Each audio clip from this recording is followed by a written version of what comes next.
వేదిక మీద ఉన్నటువంటి పెద్దలకు రాష్ట్ర కాంగ్రెస్ కు వెన్నెముక అయినటువంటి గ్రామీణ స్థాయి బూత్ లెవెల్ ప్రతినిధులందరూ కూడా రెండు చేతులు జోడించి హృదయపూర్వకంగా నమస్కారాలు తెలియజేస్తా ఉన్నాం. ఇంతకుముందు వేదిక మీద ఉన్న పెద్దలు అనేక మంది చెప్పినట్టుగా ఈ రోజు రాష్ట్రంలో కాంగ్రెస్ పార్టీ అధికారం రావడానికి కారకులైన మీ అందరూ కూడా మనకు మనమే ఒకసారి గట్టిగా చప్పట్లు కొట్టుకొని సన్మానం చేసుకోవాల్సిన సందర్భంగా కోరుతాం. మనకు మనం కూడా గట్టిగా చప్పట్లు కొట్టుకోకపోతే ఎట్లా? ఈ విజయం మీది, ఈ గెలుపు మీది. రేపు భవిష్యత్తులో కూడా శాసనసభ ఎన్నికల తర్వాత రాబోయే పార్లమెంట్ ఎన్నికలతో పాటుగా గ్రామ సర్పంచులు కావచ్చు, ఎంపీటీసీలు కావచ్చు, జడ్పీటీసీలు కావచ్చు, మున్సిపాలిటీ కావచ్చు, జిల్లా పరిషత్ అన్ని కూడా గెలవాలంటే మీ వెన్నెముక కాంగ్రెస్ పార్టీ వెన్నెముకైన మీరు గట్టిగా ఉండాల్సిన అవసరం ఉందనే మాట సందర్భంగా మనం చేస్తున్నాం.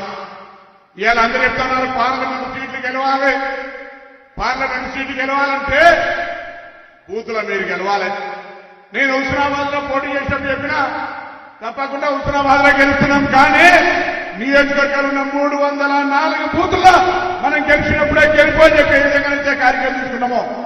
ఈయన కూడా రాష్ట్రంలో 30,000 పైన బూతుల్లో ప్రతి పోలింగ్ స్టేషన్ లో బాధ్యత గల కాంగ్రెస్ నాయకుడిగా మొన్నటి దాకా వేధింపులకు గురైనా ఇవాళ మన ప్రజా సమస్యలు పరిష్కరించే దిశ లోపల 6 గ్యారెంటీల అమలుకు సంబంధించి 1,05,00,000 అప్లికేషన్ తీసుకొని ఇప్పటికే 2 గ్యారెంటీలు అమలు చేసి రాబోయే కాలంలో మళ్ళీ ఇంకా అనేక గ్యారెంటీలు అమలు చేసే విధంగా మన ప్రయత్నం ప్రభుత్వం ముందుకు పోతా ఉంటుంటే అసహనంగా ఫ్రస్ట్రేషన్లో మన మీద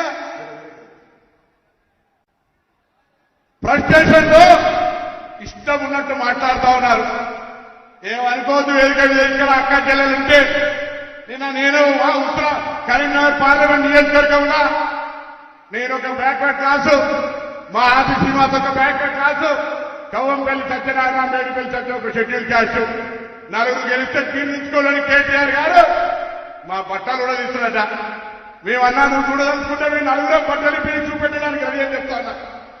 ఏం చేస్తా చెప్పండి. మరి ఇంత అసహనంగా మాట్లాడితే, ఇంత ఫ్రస్ట్రేషన్లు మాట్లాడితే నువ్వు మాకు చూస్తా అంటే మాట్లాడుతున్నావా? ఇటువంటి పరిస్థితి ఉంది అలా అంతే కదా. మరి ఏం చేస్తా చెప్పండి. మేము 4 కష్టపడి 20 సంవత్సరాలుగా రాజకీయంగా ప్రజల నుండి మీరు 4 గెలిస్తే ఎందుకు అసహనానికి గురైతావు? నీకు బాధ్యత ఉంటే నిన్న నువ్వు కరీంనగర్ లో ఉండగానే నీ 4 భూ కబ్జాదారులైన టీఆర్ఎస్ కార్పొరేటర్లు అరెస్ట్ అయినరు. నీకు మానం ఒక్కసారి అలా సంగతి చూడు. అదేవిధంగా ఇలా